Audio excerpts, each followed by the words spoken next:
பூர்ண கொழுக்கட்டை ரொம்ப சாஃப்டாக பஞ்சு பஞ்சாக வரணும். வெளியில் உள்ள மாவு வந்து சிலருக்கெல்லாம் காஞ்ச மாதிரி வந்துடுது. கொஞ்சம் ஆறுச்சுன்னா வழுத்த மாதிரி ரஃப்பாக வந்துடுது. அந்த மாதிரி இல்லாமல் நல்லா சாஃப்டாக வரணும்னா இந்த மெத்தடை ஃபாலோ பண்ணிக்கோங்க.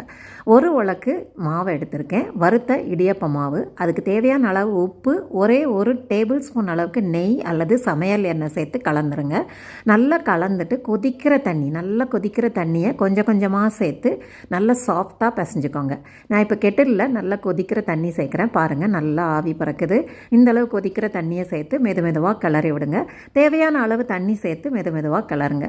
இந்த கொதிக்கிற தண்ணி சேர்க்கும் போது மாவு வந்து ஓரளவு சாஃப்டாக வேக ஆரம்பிச்சிடுது. மாவு வெந்துருச்சு அப்படின்னு சொன்னால் நீங்கள் டபுளாக திரும்ப ஒரு தடவை பூரணம் வச்சு வேக வைக்கும் போது நல்லா சாஃப்டாகவே இருக்கும்.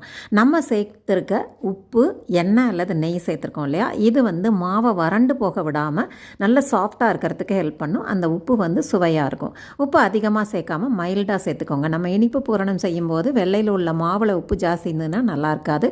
அதனால் லேசாக உப்பு, ஒரு டேபிள் ஸ்பூன் நெய் சேர்த்துட்டு கொதிக்கிற தண்ணி சேர்த்து கரண்டியால் கிளறி விடுங்க.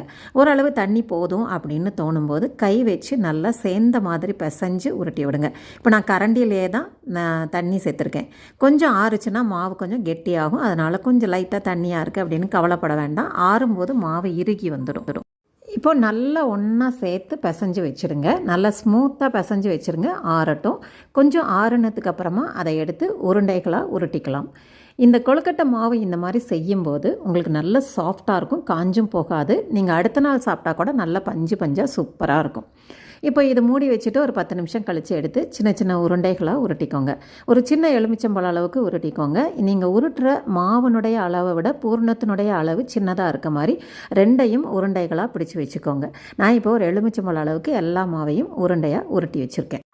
இப்போ மாவையும் உருண்டையாக உருட்டிட்டு எல்லா மாவையும் உருட்டி வச்சுக்கோங்க. அதே மாதிரி உப்பு பூரணம், இனிப்பு பூரணம் எதுவாக இருந்தாலும் பூரணத்தை ரெடி பண்ணிவிட்டு அதையும் மாவு அளவினுடைய விட சின்ன உருண்டைகளாக உருட்டிக்கோங்க. மாவோட உருண்டை பெருசாகவும் அந்த பூரணத்தினுடைய உருண்டை சின்னதாகவும் இருந்தது அப்படின்னா இதை வெளிப்பகுதியாகவும் அதை உள்பகுதியாகவும் வச்சு செய்யலாம். சூப்பராக இருக்கும், சாஃப்டாக இருக்கும். செஞ்சு பார்த்துட்டு எப்படி இருந்துன்னு சொல்லுங்கள்.